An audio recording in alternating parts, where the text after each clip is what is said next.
Olá, queridos, graça e paz. Eu sou o Samir e nós vamos dar continuidade no devocional Rema 365. E hoje nós vamos falar sobre a passagem de Mateus 26, uma passagem maravilhosa aonde nos mostra o caminho pré-cruz de Cristo, tudo aquilo que está antecedendo a crucificação de Cristo. No versículo 2, ele compartilha algo bem interessante com os discípulos. Como vocês sabem, a Páscoa começa daqui a 2 dias e o Filho do Homem será entregue para ser crucificado. Ou seja, Jesus já sabia tudo o que ia acontecer com ele. E ali ele avisou os seus discípulos que ele seria entregue para ser crucificado.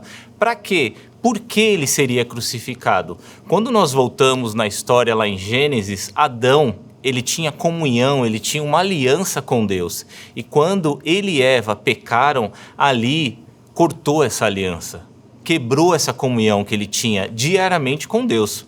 E quando quebrou isso, veio a morte, veio o pecado, e aquilo afastou a humanidade de Deus. E quando nós vamos ler lá em João 3,16, olha que interessante. Porque Deus amou o mundo de tal maneira que deu seu Filho unigênito para que todo aquele que nele crê não pereça, mas tenha a vida eterna. Deus enviou Jesus para quê? Para fazer essa reconciliação. Tudo que estava perdido, que foi através de um erro de Adão lá atrás, Jesus veio consertar esse erro, trazer uma nova aliança, trazer uma comunhão e trazer uma vida eterna. Através do erro de Adão, entrou a miséria, entrou o pecado, entrou a morte. Através de Jesus o que veio? Veio vida, veio uma vida eterna. Jesus veio trazer tudo isso para nós. E quando nós vamos para João 10:10, olha que interessante. Palavras de Jesus. O ladrão vem somente para roubar, matar e destruir. Mas eu vim para que tenham vida e vida em abundância. Jesus não veio trazer qualquer vida, meus irmãos. Ele veio trazer uma vida eterna. Ele veio trazer uma vida em abundância. E ele precisava ser crucificado para que essa vida chegasse até nós. Só que foi fácil? Não foi fácil. No versículo 39, nos mostra Jesus orando no Getsêmani. E olha que interessante, voltamos primeiro para o 37. Jesus levou consigo Pedro e os 2 filhos de Zebedeu, João e Tiago, e começou a ficar triste e angustiado. Versículo 38. Minha alma está profundamente triste, a ponto de morrer. Jesus sabia que ele tinha que ser crucificado, ele sabia que ele tinha que morrer, mas ele era homem, ele ficou triste, angustiado, a ponto de morrer.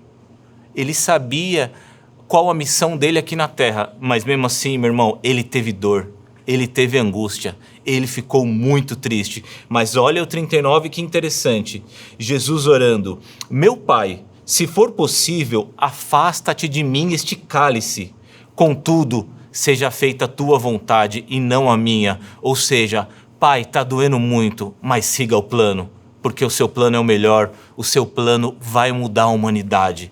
E olha que interessante, meus irmãos, nós vemos ao longo da história da humanidade grandes homens que fizeram grandes obras, obras gigantes, mas nenhuma obra chega perto da obra que Jesus Cristo fez. Ele dividiu a história. Quando nós vamos para o calendário, hoje nós estamos no ano de 2022, depois de Cristo.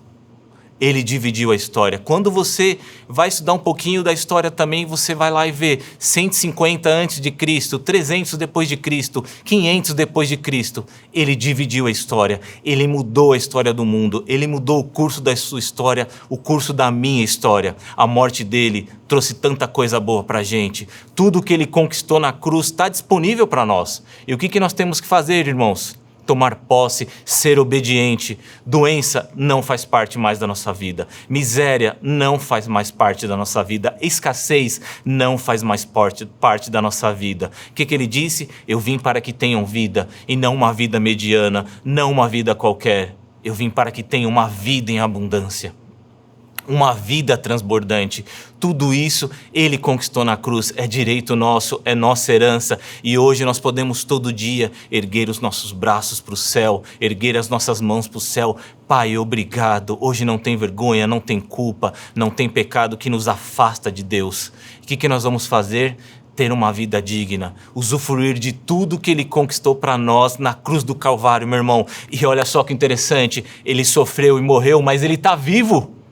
Ele está vivo, ou seja, Ele venceu a morte, Ele venceu tudo. E se Ele venceu, com Ele nós somos o quê, meus irmãos? Mais do que vencedores, mais do que vencedores. Nós somos representantes dEle aqui na terra. E tudo que Ele sofreu lá e tudo que Ele conquistou, nós vamos fazer valer a pena, tomando posse, sendo obedientes e mostrando ao mundo que existe uma vida melhor do que a que eles estão vivendo lá. Existe uma vida eterna nos aguardando, meus irmãos. E nós só temos a agradecer a Jesus Cristo por tudo isso que Ele fez por nós. Que coisa linda, meu Deus. E o que você vai fazer agora? Compartilhe esse vídeo, dá um like aí, por mais pessoas sendo abençoadas através desse devocional, que foi uma ideia genial. E eu creio que foi uma ideia que nasceu no coração de Deus. Amém? Um abraço e sejam edificados na prática da palavra.